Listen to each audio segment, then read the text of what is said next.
حضرت امام ابو حنیفہ علیہ الرحمہ شارح ہیں قرآن حدیث سے. ہم یہ نہیں کہ کوئی انسان کو گڑھا کھود کر کے کسی کو پانی پلا دے, کیا اس کو خالق الماء کہیں گے؟ نہیں, بلکہ اس کو خالق الماء نہیں, اس کو پانی پلانے والا کہیں گے.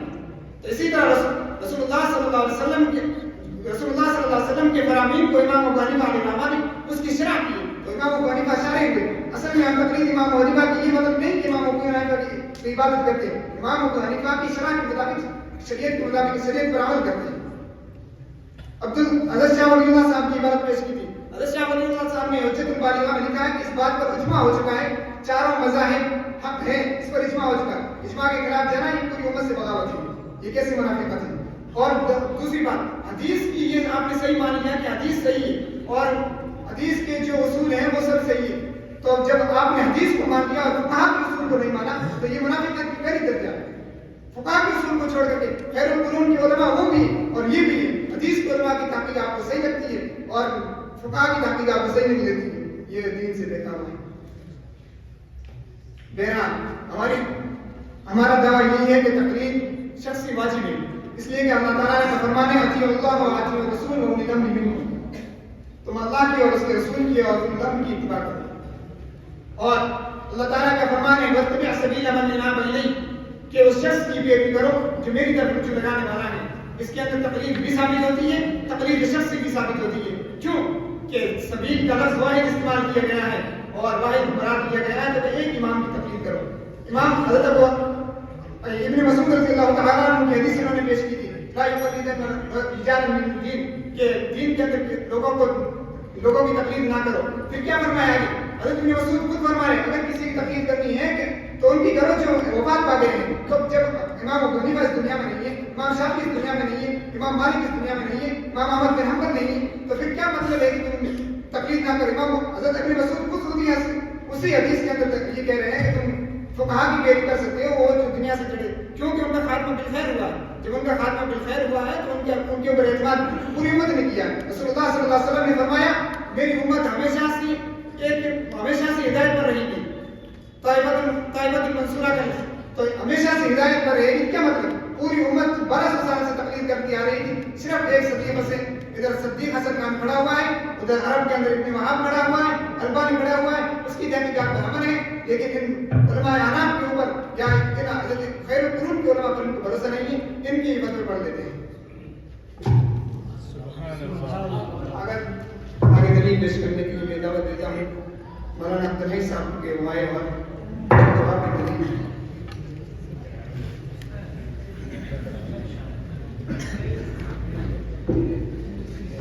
وبه نستعين أما بعد. حضرت حق میں مستحکم اساتذہ کرام اور میرے علمی ہم سفر ساتھیوں, آپ حضرات فریقین کے مابین کافی دیر سے محاضرہ سماعت فرما رہے ہیں. ہمارے ترجمان صاحب نے تقلید پر کئی دلائل پیش کی, لیکن یہ سامنے بیٹھے ہوئے لوگ اپنی ضد عناد کی وجہ سے کسی بات کو ماننے کو تیار نہیں ہیں. مجھے بھی دلیل پیش کرنے کا حکم ہوا, میں بھی ایک دلیل پیش کرتا ہوں, شاید کہ ان لوگوں کے سمجھ میں آ جائے.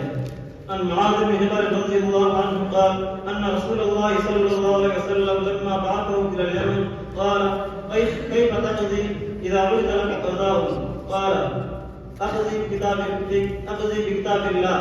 قال فان لم تقض بكتاب الله قال اقضي فبسنة رسول الله. قال فإن لم تجد في سنة رسول الله قال أجتهد رأيي ولا أعلم. قال فضرب رسول الله صلى الله عليه وسلم على صدره وقال الحمد لله الذي وفق رسول الله صلى الله عليه وسلم لما يرضى به رسول الله صلى الله عليه وسلم. رواه الترمذي وأبو داود والدارمي. حضرت معاذ بن جبل رضی اللہ عنہ سے منقول ہے کہ جب نبی علیہ السلام نے ان کو یمن کی طرف بھیجا تو فرمایا جب آپ کے سامنے کوئی مسئلہ درپیش ہوگا تو آپ کیسے فیصلہ کرو گے؟ فرمایا میں کتاب اللہ سے فیصلہ کروں گا. فرمایا اگر کتاب اللہ میں نہیں پایا تو کیسے فیصلہ کرو گے؟ فرمایا سنت رسول اللہ سے فیصلہ کروں گا. فرمایا اگر سنت رسول اللہ میں نہیں پایا تو کیسے فیصلہ کرو گے؟ فرمایا پھر میں اجتہاد اور قیاس کروں گا اور میں کوتاہی نہیں کروں گا.